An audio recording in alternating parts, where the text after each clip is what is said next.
So we're live. Hey, I'm Dr. Goodman. This is Doc Talk Live. I'm with Nick Doleys. Nice Nick, to see you, Doc. thanks for coming back with me. Yes, sir. Nick runs a pain clinic here in Birmingham, the Dan Doleys Pain Clinic. Is that right? Or the Doleys Pain Clinic? The Doleys Clinic, yes, sir. And this is our Julia Childs show. I wore my cooking outfit. You said, hey, let's do cooking for pain. That's right. And you wanted to do a breakfast, a lunch, a dinner. Yes, sir. So this is our breakfast show on a Sunday night, but that's okay. And if you're catching the rebroadcast, go ahead and type in questions. Nick's pretty good with the computer, so he could probably answer some stuff, and we'll post the recipes ultimately, I think. We will, yes, sir. But cooking for pain, tell me. I mean, I understand the title and the concept, but fill that in for me a little bit. What is cooking for pain? So when we look at pain, when we look at chronic pain and other chronic diseases, what we see at the root of it is consistently an inflammatory basis. We see a lot of inflammation in the body. Now, inflammation in and of itself can be viewed as kind of the immune system's response to something it doesn't like. The body wants to feel better. The body doesn't want to have these conditions. It doesn't want to have things that are causing problems. So this inflammation can be tied to a lot of chronic diseases. Now, we would treat inflammation in a physical pain setting, maybe with an NSAID, a non-steroidal anti-inflammatory drug, other things like this. There's no reason not to treat food the same way. Now, when it comes to food and the diet, our goal here is not necessarily weight loss. Weight is a calories in, calories out equation. Rather, my goal in this is to help people understand that what you eat does matter. There are foods that cause inflammation. We're going to be using foods that will, let's say, not cause inflammation or less likely to cause inflammation. We're going to focus on breakfast today. That's right.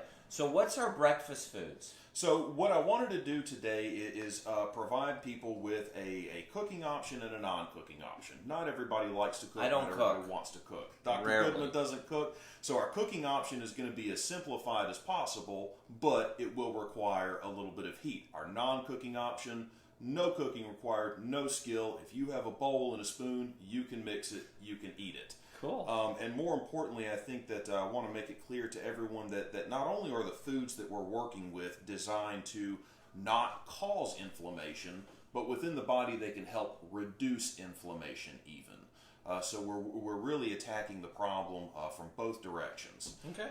So the first thing that we're going to work with are what I call mini egg souffles. Now, there are a lot of recipes available online for egg white, whole egg bites, egg McMuffins, whatever you want to call them. The problem that I have with a lot of these recipes is that oven temperatures vary. And so what can happen is the food gets overcooked. Now, when we talk about eating to reduce inflammation, it's the same concept with any diet. If we don't do it consistently, it won't work.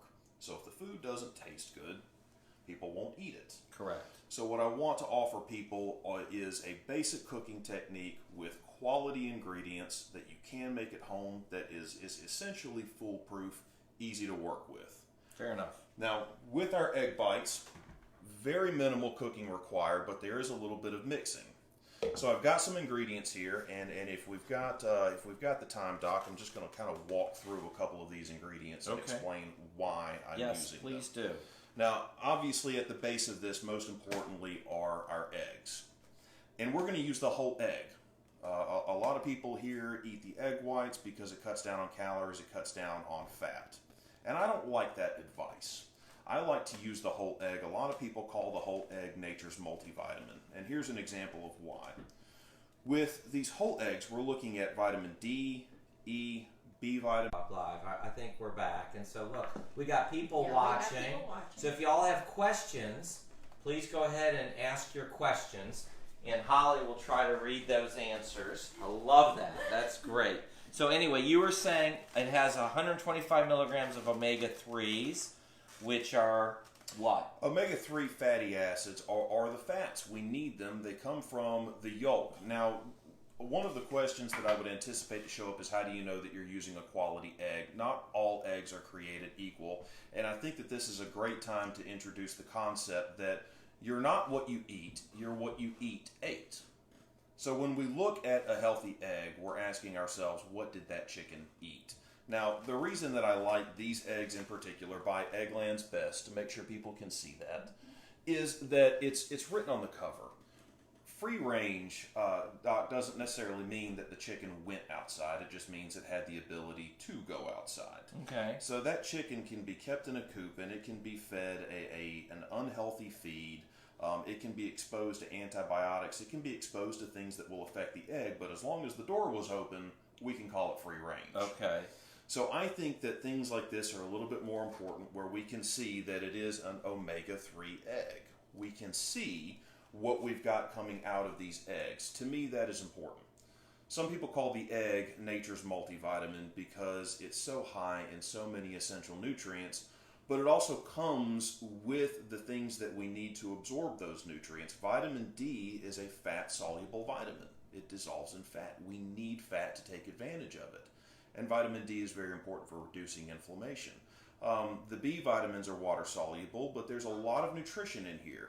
And, you know, these days there's a lot of concern about cholesterol, but we're learning more and more that dietary cholesterol may not be affecting blood cholesterol as much as we once thought. So it might not have anything to do with disease at the end of the day. And if anything, it may be protective against some of these diseases. Okay. So I think that the whole egg is very important. Got it. Whole egg is good. Egg is nature's multivitamin.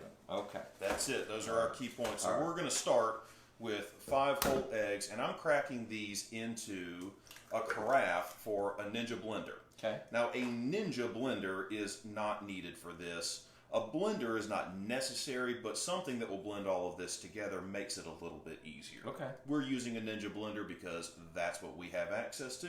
Okay. Any blender will work, or even a good whisk. Good thing we didn't do this at my place.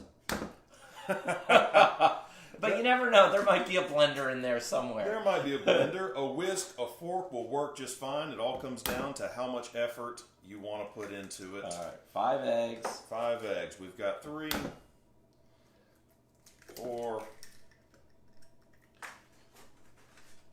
and for anyone who wants, we'll do an egg cracking tutorial afterwards. All right. All right, we got the eggs. Do we blend that first, or are we going to add more stuff? We're going to add some more stuff to this. Okay. Now, one of the things that we're going to add, and again, this is an ingredient that I'm adding not necessarily for nutrition value, although it is high in protein. This is where we get into the ingredients that make things taste good. Okay. So we're using a little bit of cottage cheese. Okay. Now, any cottage cheese will work. The thing that I would tell people to pay attention to is if you are lactose intolerant. There are cottage cheeses that are lactose free. If you want to reduce the calories, we're going to use a reduced fat cottage cheese today. This is giving us quality protein so that we have a complete meal. But in terms of basic nutrition, there really isn't much for us beyond nutrition. Could you use sour cream instead? I would not recommend using sour cream, but you could use Greek yogurt and you could use cream cheese. Okay. Sour I love cream cheese. isn't quite thick enough to give us the result that we want. Okay. So cottage cheese, if you're worried about it, if you're grossed out because you're used to seeing your grandmother eating cottage cheese out of a cantaloupe, cream cheese will work just fine. Okay. We have 5 eggs. We're going to use about 1/4 cup of cottage cheese here. Okay. Good deal. Now, lastly to this, I'm going to add a little bit of white cheddar. Now, again, this is an area where it does give us some calcium. It does give us a little bit of flavor. The doc is asking for a cheese bite. Oh, yeah. Any Yum. cheese will That's good. work. I do, for the sake of this recipe, encourage using a harder cheese like a cheddar. There's nothing fancy about this cheese. We went to Publix and we just bought a cheese over by the deli counter. You can use pre-grated cheese, whatever you like. I do like a cheddar for this because I think it gives us a better taste and a better texture. Now, again, Anything about the cheese you want to say about inflammation and calcium? You know, what we're combining in all of this is vitamin D, vitamin K, and calcium. All of these things work synergistically together. Calcium in and of itself needs something else to make sure that it goes where it's supposed to go, that we're using it correctly. What we don't want is any calcification or plaque buildup. So all of this works together. Again, we're complementing the egg, and what we're providing is some nutrient density. And this is the cooking option. Because I could even do this so far. Absolutely. Now, to this, what we're going to add is just a little bit of salt and pepper. Okay. Touch of salt. Touch of black pepper.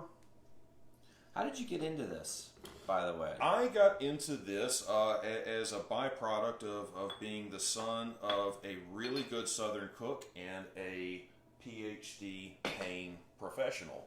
A lot of this just became interesting to me. My mother always cooked us meals, but there was always a focus on having a balanced meal. We never had things that were unhealthy. There was a green on the plate, a lean protein, a carbohydrate source. And as I started to learn to cook, I enjoyed it. As I joined the clinic and became more interested in pain, it was just kind of a natural connection of the two. You know, one of the things, speaking to that, when we talk to pain patients or when I'm speaking to the patients at the clinic, there are a lot of things that patients cannot control. They don't have control over insurance policies, over political policies. There's a lot of things that we can't do much about. But one thing we can do something about is what we put into our bodies. Sure. So this is a great opportunity to learn a little bit more, to take advantage of things in front of you, to do things for yourself. Okay. So here we go. Everything is in here. We're going to blend this up for about 30 seconds. It's going to get loud for just a minute.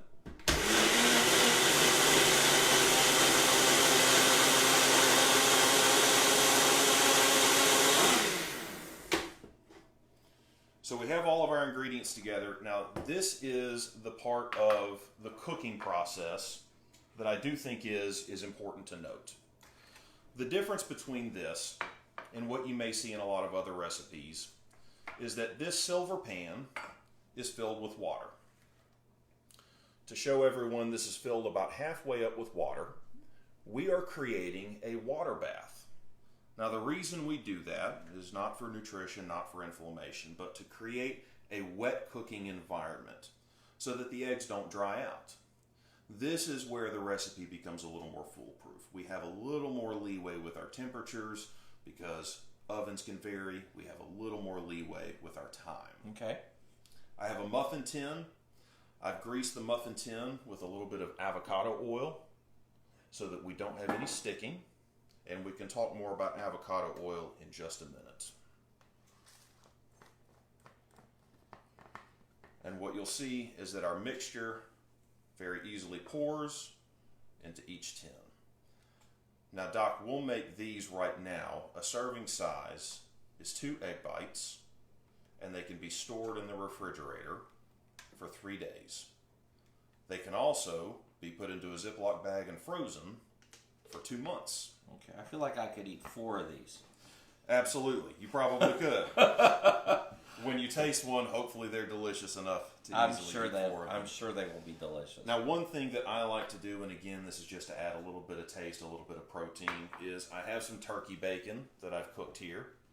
When shopping for turkey bacon, this is a brand that I particularly like, Applegate Farms. The reason that I like them is because they don't add a bunch of stuff. We're trying to make this ourselves so we make it as healthy as possible. A lot of brands use things to make sure that products stay stable on the shelf for a long time. So this gives us a chance to just use something a little bit healthier. But the point is to add some lean protein. Any turkey bacon will work just fine. What I've done is I've cooked the turkey bacon. Doc, if you'd like to take Sure. a sample of turkey bacon. Yes. Cooked it in the pan. Once it cooled off, I chopped it up a little bit, and we're just going to sprinkle a little bit of turkey bacon. Delicious. This would be a great snack. On each of these. Right? Absolutely. This is quality lean protein. We'll throw a little bit in. Okay. Now the pan, the water, everything goes into a 300-degree oven for 35 minutes. Now that oven is right behind us. We'll just leave the camera there, but the oven is right behind us.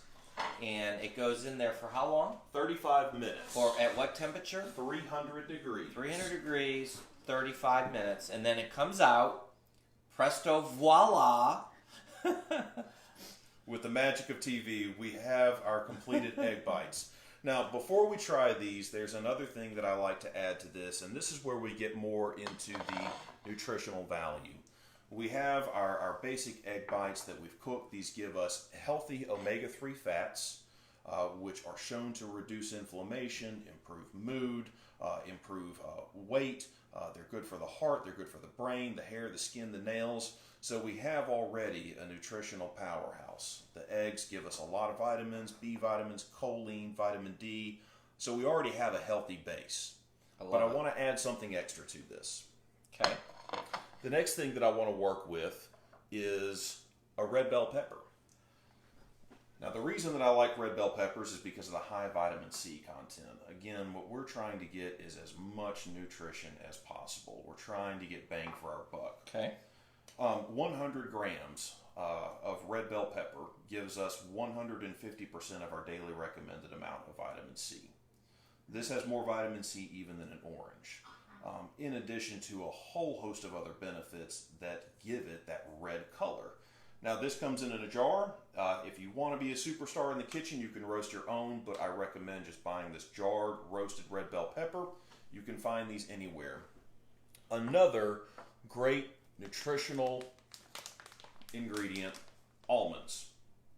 We like almonds. They give us so many minerals. They give us protein. Again, they give us more of those healthy fats. And then our flavor components here are a lemon and a garlic clove. And actually, garlic and onion, these root vegetables have great anti-inflammatory properties. So including them where we can, a great option. Now, what we won't do is combine all of this in a food processor on camera. But that's basically it. We have the juice of a whole lemon, a few roasted red bell peppers, a quarter cup of almonds, and a quarter cup of avocado or olive or macadamia nut oil. A lot of really healthy fats. And when we're finished blending everything together in a blender or a food processor, we have a nice roasted red pepper sauce. Now, we'll use this on the eggs, but so everyone knows, this can be used on chicken, on pork, on steaks, on sandwiches, on tofu. If you're looking for a quality vegetarian option, this is a great way to add a ton of anti-inflammatory nutrition. This stores in the fridge for up to 2 weeks. And Doc, for the camera, if you would like, we will take just a dollop of our roasted red pepper. Okay. On an egg bite. All right. You can cut it with a fork or pick it up and have a bite. All right. Okay, here we go. Big bite. All right, here's a big bite. Delicious. That is delicious. We always want to take care of the people that work our cameras for us. Perhaps more important than who's in front of the camera is who's behind the camera. Oh, I just ate out of that fork. If you don't care, that's fine. I don't care. Go ahead. Oh, here's a fresh fork. Okay. It's delicious. It's I won't have really good. quite as big of a piece as you did, but I will give it a try. I could put those in like a Ziploc bag and just, you know. And that's the great thing about this, is all of this goes in the refrigerator. You have a healthy breakfast ready to go for 3 days at a time. You can freeze them and you can pull them out as needed. Again, 2 egg bites is what we're looking for. 2 egg bites gives us just under 300 calories. It gives us around 25 grams of protein, around 13 grams of fat, very low in carbohydrates for anyone on a ketogenic diet. This works great.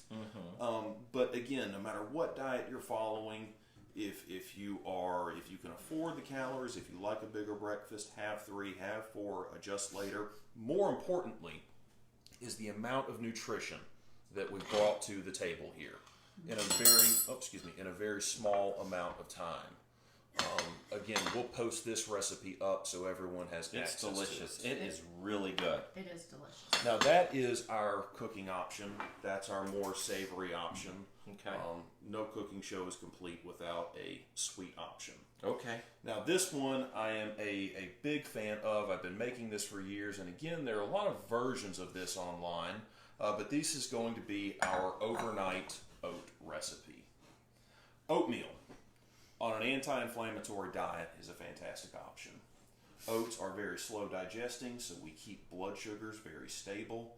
It's really common in the morning for people to reach for something sweet. We have something sweet with our coffee, but this causes spikes in blood sugar. If we overdo this, it can lead to something called insulin resistance, can lead to diabetes, and with the blood sugar spike comes a blood sugar crash. So what we're trying to accomplish with the increase in energy, we may negate with the blood sugar crash. If there's a question, do y'all want me to go ahead and... Please tell me. I love questions. Sure. Sandy Thomas wants to know what fruit and veggies would reduce acidity to maintain a more alkaline body that is prone to gout. I would look to leafy green vegetables to reduce acidity, to create a more alkaline environment. So we're looking at things like kale, spinach. A lot of these things are going to do a lot to reduce acidity in the body. Another thing that you can do is make sure that you're using water that has an appropriate pH balance. Apple cider vinegar can be used to reduce acidity in the body. Now, if you're going to take that route with apple cider vinegar, there are a couple of things that I would recommend. One, make sure that you're looking for an apple cider vinegar that contains the pulp. It's not the vinegar itself that we're looking for to reduce acidity, it's the pulp. And you can see that when you buy a bottle of apple cider vinegar that says "with the mother" on the front. You can see the pulp. It looks like kind of a glob at the bottom. But again, an ounce to 2 ounces of apple cider vinegar first thing in the morning on an empty stomach can do a lot to create a more alkaline environment in the body. I am curious to know, because the person who asked the question, I have a feeling, is very knowledgeable. So if they have a recommendation, I'd be curious to know what their recommendation Absolutely. is. So feel free to type that in, and Holly, maybe you could share that with us if they can type that in. Sandy is Bragg's mother. Okay. So Bragg is a brand of apple cider vinegar. And Bragg is a great company. They do create an apple cider vinegar with the mother. If I can reach under here, Doctor. Sandy is Bragg's mother. I'm sorry, Sandy said Bragg's mother. Okay. What? I thought we might be. Yes, we do. So Bragg, B-R-A-G-G, is a brand. They do make an apple cider vinegar with the mother. Here is another great example, and I'll show this to the camera. Let me know if I get this angled correctly. Mm-hmm. But here we can see on the cover of the bottle, it says "with the mother." Mm-hmm. And the difference between this and something else, you can see how murky it is, but also we can see on the bottom, we can see that we have the pulp from the apple itself. That is what's going to give us that reduced acidity. That's what's going to help us create that alkaline environment. Again, if people are going to take this in the morning, which is great, it's great for digestion, great for energy, very healthy option. I would encourage you to mix 1 to 2 ounces with some room temperature water. The reason being that this is, the vinegar can hurt the enamel on your teeth. So if you're going to use this on a long-term basis, you're looking for apple cider vinegar with the mother, 1 to 2 ounces, and about 4 ounces of room temperature water. Great way to start your day, create an alkaline environment. Okay. Hopefully we answered the question somewhere. Yeah. Yes. Yeah. She recommended the dosage, please, and you just took care of that. Terrific. Okay. All right, so we're moving on next to our sweet option. We're looking at oats. Now, oats are a very slow digesting carbohydrate because of the fiber. Now, that's a very good thing. Fiber is very anti-inflammatory. We know this from studies. This is the reason that diets that are high in whole grains tend to be very appropriate for an anti-inflammatory or pain-free diet. The Mediterranean diet is looked at a lot because of the inclusion of proteins and vegetables and whole grains.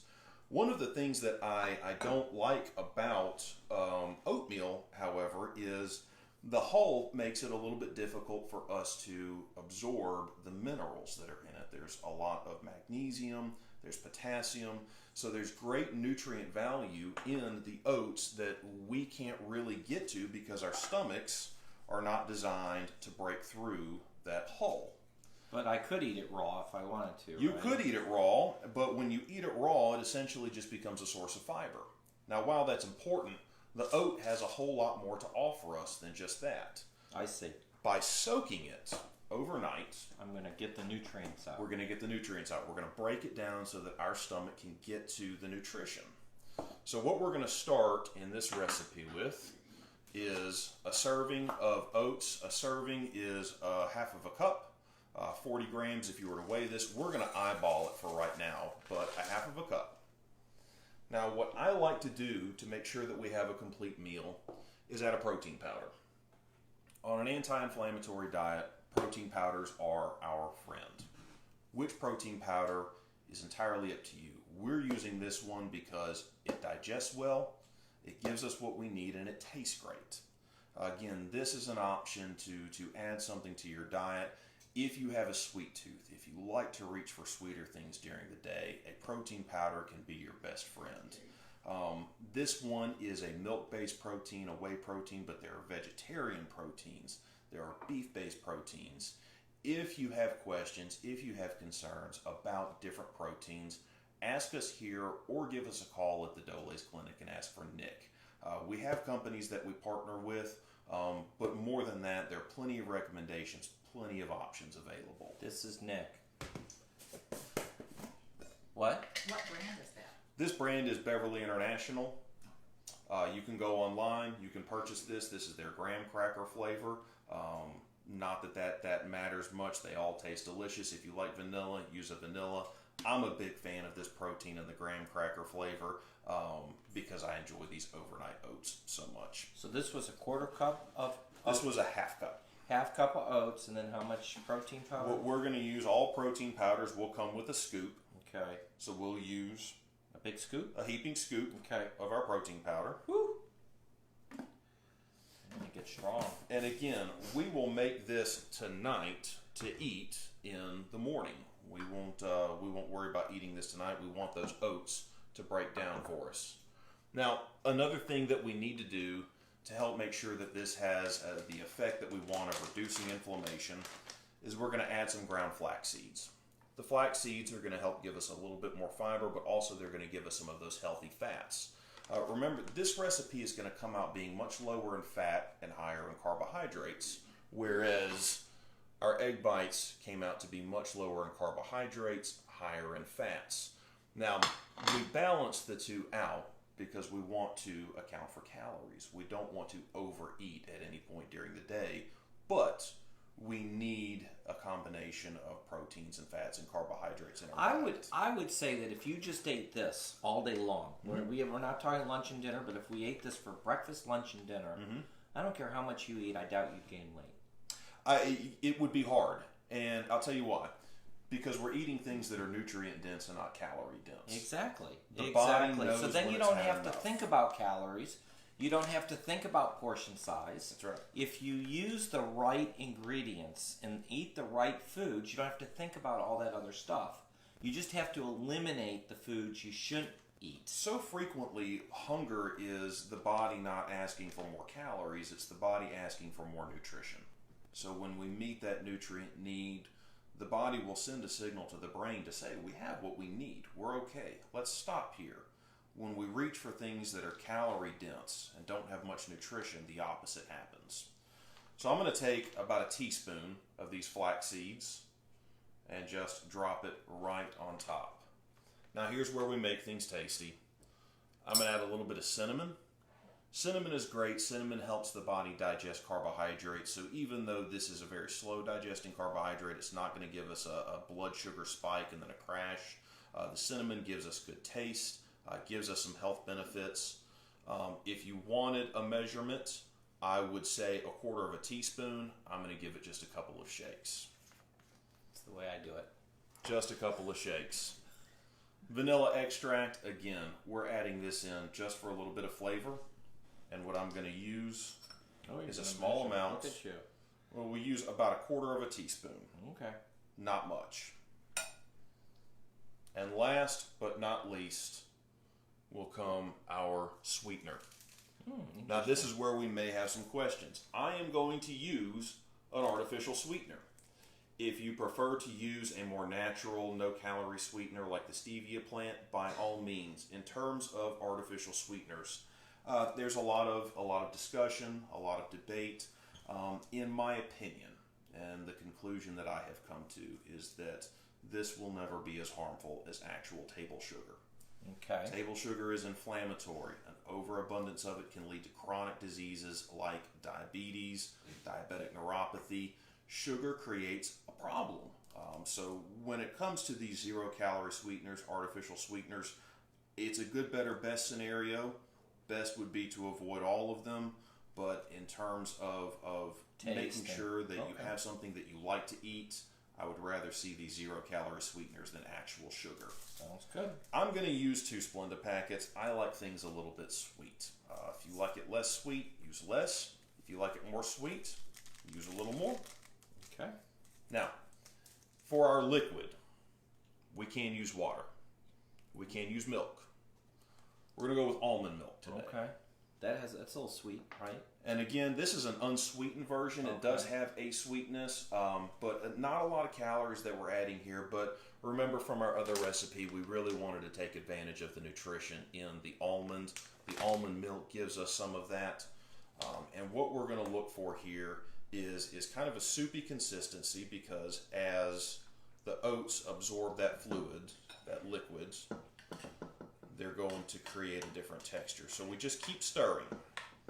The protein powder will sit on top for a moment, but as you stir, it will absorb. When all is said and done in this recipe, we'll probably use about a cup of total liquid.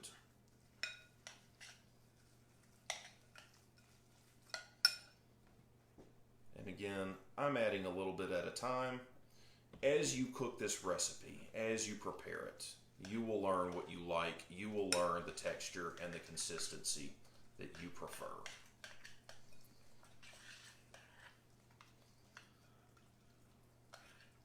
And this is just about right. I'm going to add another couple of tablespoons. This is exactly the consistency that I'm looking for. As you can see, it slowly comes off of the spoon. It doesn't stick to the spoon. We don't want this to come out looking like cement, but we don't want it so soupy that it doesn't fall off of the spoon at all. Sort of like a thick gravy. Kind of like a thick gravy. That's it. Everything is incorporated. We can see it's all mixed together. We haven't had to cook anything. The lid goes on this. It goes in the refrigerator overnight. And in the morning, what we have is this mixture. Now I'm going to grab another spoon for the doctor here. Cool. So this is oatmeal and protein powder, and what else went in? Flaxseed, right? Basically, some milled flax and milk. seeds.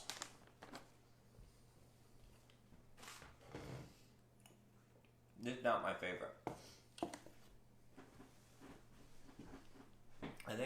I mean, it's not bad. It's not as good as that.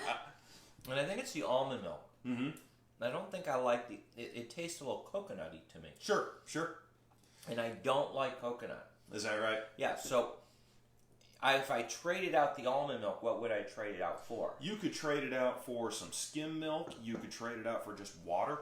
Okay. You could trade it out for just about any other fluid that you would like to use, anything that you would drink on a regular basis. What about whole milk?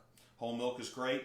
Again, when we look at whole milk as an option, it is going to add some extra fat. It is going to add some extra calories. Since we've included carbohydrates, I would say, just kind of be mindful of what you're adding into this. But whole milk, skim milk, a lactose-free milk. For people who like almond milk, use it. Coconut milk will work. All that we're trying to do is make sure that we break those oats down so that we can take advantage of the nutrition in them. Okay.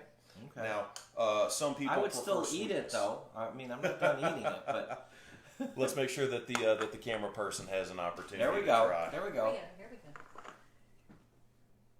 There's no condiments in there. That's good, right? Oh, I think that's very good. We have no I added really sugars. like it. And the thing I like about these Oh, two wow. different recipes is we have a sweet option, we have an unsweet option, we have a cooking option, we have a no cooking option. That's delicious. Nothing has taken us more than a few minutes to throw together, Doc, and all of them can be made ahead of time. Now, more importantly, a complaint that we commonly hear about eating healthier foods is the cost. After we break all of these down, we cook each of these recipes for less than $3 per serving.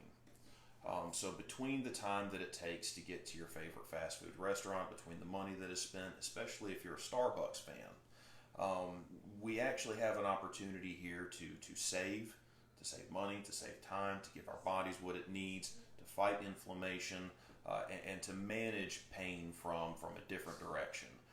And I hope people will take advantage of the information and the opportunity to do so. Nick, this was awesome. Are there any questions out there? Rodney Tucker wants to know, what kind of oats were those? We used just Publix brand old-fashioned oats. I like the old-fashioned oats because I feel like they make a better texture.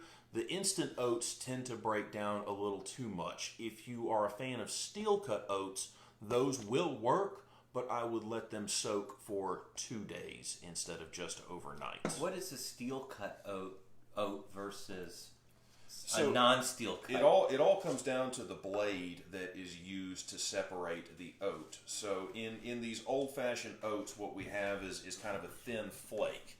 A steel-cut oat is going to be much more intact, and it almost looks like a round little pellet. Now, some people like them because they come out with a much nuttier texture, but they are a little bit harder to eat, a little bit harder to digest. The difference from a steel cut to an old-fashioned to an instant all comes down to how much the oat has already been broken down before it gets to you. So an instant oat has been broken down even more than this, so it doesn't have to cook as long. A steel cut oat may take up to an hour to actually cook. Speak a little bit about this gluten-free. Is everything we did here tonight gluten-free? No, the oats may have been produced in a factory that contained gluten. Gluten allergies do exist, and certainly celiac disease is a real thing. With gluten and gluten intolerances, I am not of the impression that everyone struggles with gluten.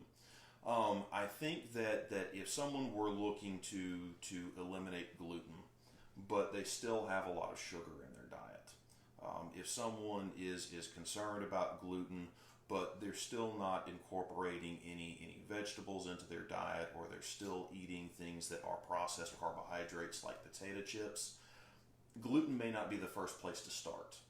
I think that eliminating some of these things that are high sugar foods, highly inflammatory foods, eliminating some of the oils that can cause inflammation, and just as a general guideline, we talk more about this over at the Doleys Clinic YouTube page, but oils that come in clear plastic bottles, notorious for causing a lot of inflammation. So while you may have celiac, you may have a gluten allergy, I think that other things in the diet are far more likely to be causing some of those stomach issues, some of that GI distress. So I would encourage people to kind of clean some of those things up first. We may need to walk through the supermarket.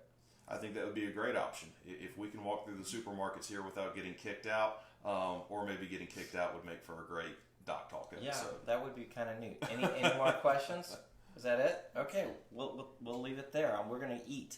Nick, thank you so much. Thank you, This Doc. was a lot of fun. I learned a lot, and I can't wait to eat those souffles. Absolutely. I'll go in the souffles. You get the oatmeal. I think the oatmeal tastes like ice cream. Okay. I love the oatmeal. I'm going for the souffles. I love the oatmeal. Here's my fork. Do I hit finish? If you want to, because we're still going. Oh. You could hit finish though. As you eat. All right.